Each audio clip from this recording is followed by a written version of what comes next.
Hola, soy Brenda Denise Loaiza Domínguez y el día de hoy les voy a hablar acerca de lo que es la fotografía forense.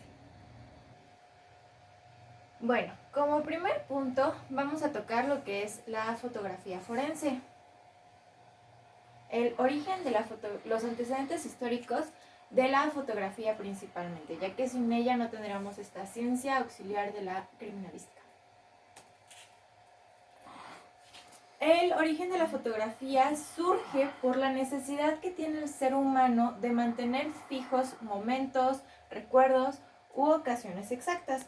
Tal y como lo decía Soch, la fotografía responde a la percepción del juego de luces e ilusiones ópticas que aparecieron en el Renacimiento y cuya aceptación aumenta a partir del siglo XVIII.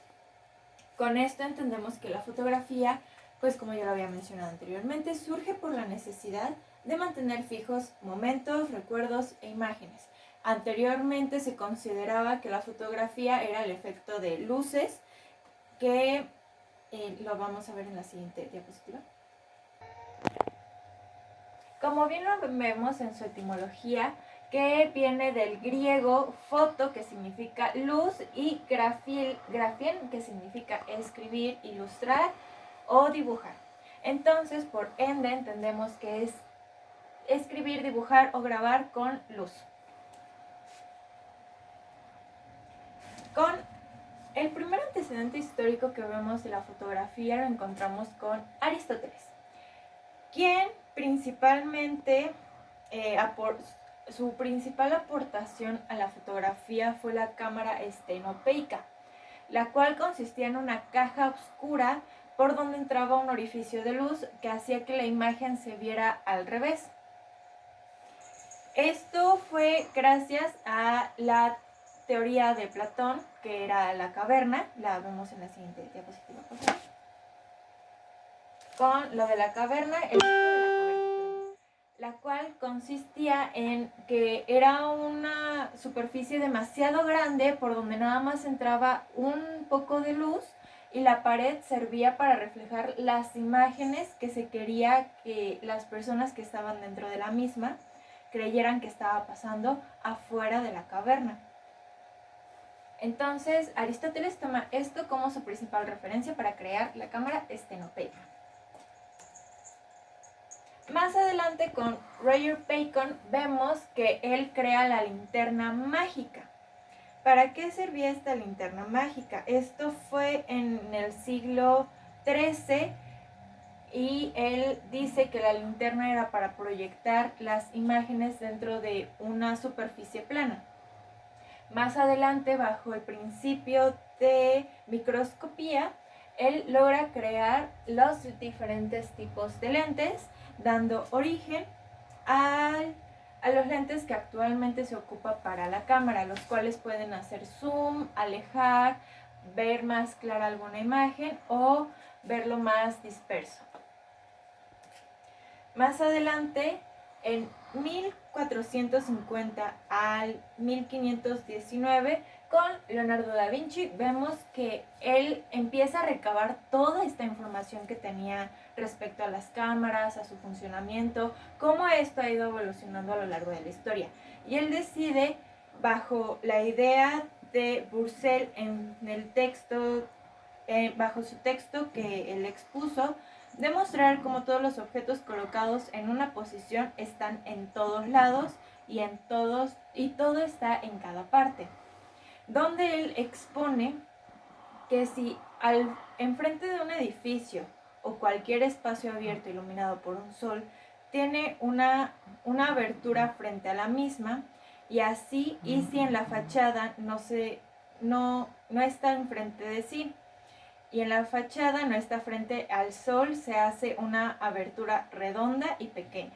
Todos los objetos iluminados proyectados son imágenes provocados por esos mismos orificios y se verán visibles dentro de la vivienda contra una pared opuesta que deberá ser blanca, y allí aparecerán las imágenes invertidas.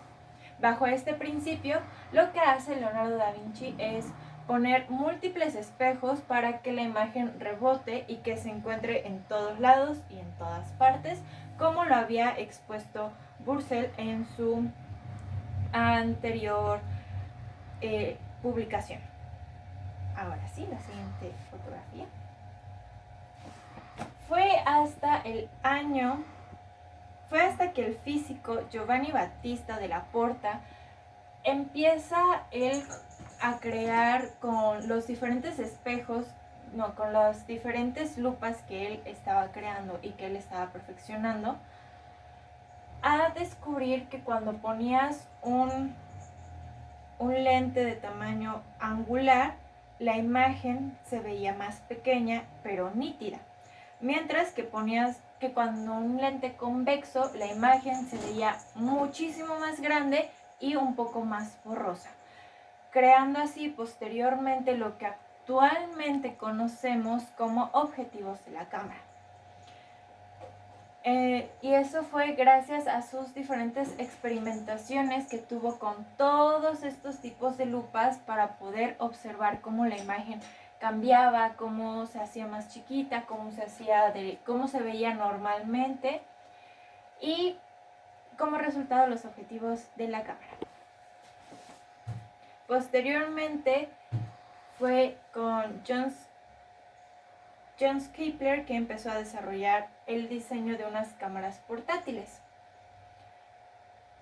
quien lo hizo en forma de tienda de campaña.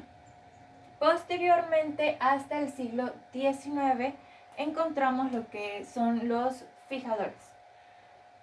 Esto surge porque ya tenían las imágenes, ya estaban en sus manos las mismas, pero tenían que guardarlas en obscuridad total por algunos cuantos minutos, debido a que esta imagen se desvanecía muy rápido. Al contacto con la luz del sol se borraba de forma completa o parcialmente la misma imagen. Para ello se tuvo que crear un fijador de fotografías, lo cual fue mezclando el betún de Judea con la esencia de lavanda en una superficie plana para poder así evitar que la imagen se desvaneciera de forma completa. El tinte que se obtenía era un tinte rojizo y en el cual se sumergían las imágenes, las sacaban y las dejaban secar para que no se pudieran desvanecer, y este fijador fue lo que posteriormente conocemos para que las imágenes no se borren por completo. Ahora sí, vamos con la fotografía forense, y su principal antecedente lo encontramos en que la fotografía forense se ocupaba como foro actualmente vemos que la fotografía forense tiene su principal uso en los foros legales. Esto quiere decir que se usa para la defensa de una persona, tomando fotos de las evidencias, de cómo fue todo el proceso de un lugar en donde se llevó a cabo un hecho con apariencia de delito. Lo que se va a hacer es capturar imagen detalladamente de este lugar y de los objetos y de las personas encontrados dentro de este lugar. Estas fotografías se van a exponer en los foros legales, los cuales son los lugares donde se encuentra un abogado, un tribunal o un juez, para poder escuchar y ver lo que pasó en ese asunto en cuestión.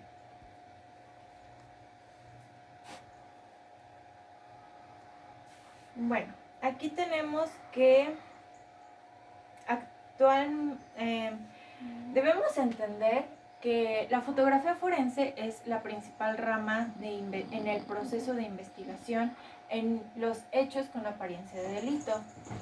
Es la encargada de narrar lo que sucedió dentro de ese hecho. Se captura, como ya lo había mencionado anteriormente, se captura absolutamente todo, hasta el más mínimo detalle, para así tener fresco lo que sucedió en ese momento. Se van a capturar el lugar de los hechos, las personas, cadáveres, animales objetos o las circunstancias que estén rodeando a este hecho con apariencia de delito. La siguiente, por favor.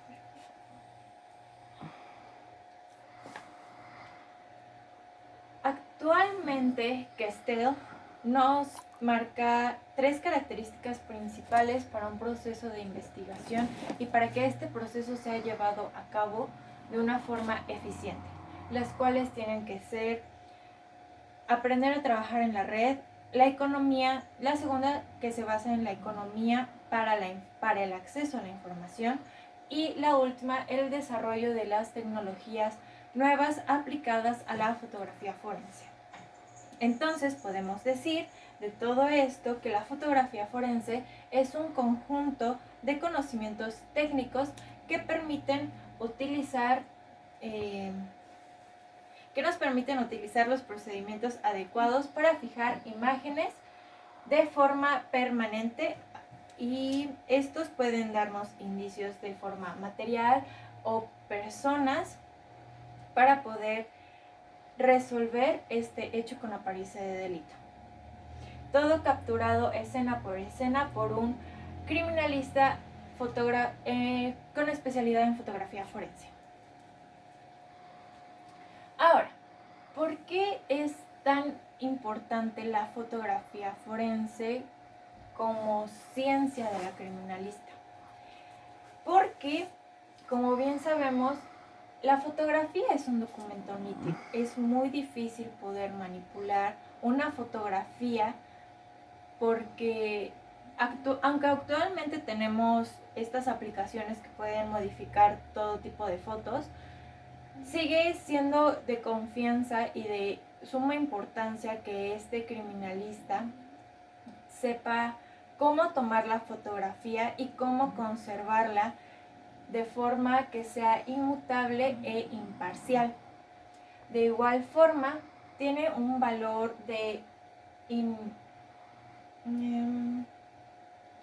tiene un valor incalculable en su desempeño de esta misma ciencia, porque los crimis se van a basar muy fuerte en lo que encuentren en las fotografías, ya que si encuentran un indicio se van a preguntar ¿por qué tiene pasto? Bueno, es que en la foto se ve que lo encontraron en donde estaba con pasto y por esa razón encontramos rastros de pasto dentro de este objeto. Por esa razón es tan importante. Y también es considerado un pilar fundamental dentro de los procesos de investigación, porque como va narrando minuto a minuto todo lo que se encontró en la escena del crimen, pues al momento de que ya están analizando los mismos indicios, se van a basar en las mismas fotografías para saber cómo se encontró originalmente. Sin embargo, esto no fue hasta que en Francia, por Alfonso Bertillon, se consideró la importancia de las fotografías, porque gracias a su esposa y a sus múltiples investigaciones, Alfonso logró identificar con múltiples fotografías a muchas personas que habían cometido delitos en aquel entonces. Esto fue con apoyo de bajo el apoyo y la dirección y supervisión de Identidad Judicial de la Comisaría General de Policía en Francia, donde se introdujo por primera vez la fotografía forense. Ahora, ¿cómo llega de Francia hasta México la fotografía forense? Bueno, encontramos que debido a la gran inseguridad que se vivió y que se sigue viviendo en la actualidad, muchos criminalistas, entre ellos fotógrafos, estuvieron pidiendo su apoyo al Estado para poder darle relevancia a esta rama, lo cual se consiguió, y eso fue en 1936. Donde diferentes expertos de fotografía empezaron a explicar la importancia que tiene esto de poder tomar la fotografía de una huella y poder identificar a esa huella para identificarlo con el dueño de esa huella, como puede ser el calzado, darte un aproximado de qué número de calzado ocupa esa persona, y así con las fotografías y con el tipo de zapato poder identificar qué tipo de zapato ocupa esta persona. Entonces, anteriormente, como lo he mencionado mucho, es la modalidad narrativa judicial, la cual se va a encargar de la narrativa judicial para los administradores de justicia que tendrán conocimiento de este hecho con apariencia de delito. Mientras que con Rafael Moreno González, él nos da una definición de lo que es la fotografía forense, la fotografía judicial, perdón, la cual nos dice que es la búsqueda de la realidad a través de las imágenes, sin importar lo impactantes que éstas pueden resultar. Es la técnica fotográfica aplicada en la investigación criminalista. A lo que se refiere este autor, o lo que yo puedo interpretar de lo que se refiere este autor, es que el fotógrafo no va a tener filtros al momento de ver ahí el cuerpo, tenerlo enfrente de él y ver manchas de sangre, mordidas. Él va a capturar cada instante de forma tanto a distancia como muy cerca personalmente aquí hablando. Le va a tomar la foto a la mordida que está exactamente en su glúteo derecho, por decirlo de alguna forma. Él se va a acercar tanto al cadáver para poder capturar esa perfecta mordida que tenga esa persona. Por esa razón dice que, por muy tétrico que sea. Ahora, mientras que Rafael Moreno nos dice eso, tenemos a Juventino Montiel Sousa, que en su manual de criminalista, en su tomo 2, nos dice que la fotografía forense es la encargada de captar detalles que son imperceptibles para el ojo humano, permitiendo conservar evidencia, elementos de prueba judicial y piezas clave, la cual no debe influenciar o manipular emocionalmente hablando. Como bien hemos dicho, la imagen no va a hablar, es una fotografía que se va a quedar ahí inmutable, no nos va a expresar ninguna emoción, y por esa razón es considerada como muy importante y una pieza clave. Ahora, vamos a hablar de los pasos que debe de seguir un investigador criminalista después de haber recolectado, desde su llegada a la escena del crimen, que es la preservación del lugar, es la observación del lugar, fijación de los objetos encontrados dentro del lugar, el levantamiento del cadáver, embalaje de los objetos y etiquetado también, la cadena de custodia que no se debe de romper en ningún momento, y el procesamiento de los indicios encontrados dentro del lugar en el laboratorio de criminalista.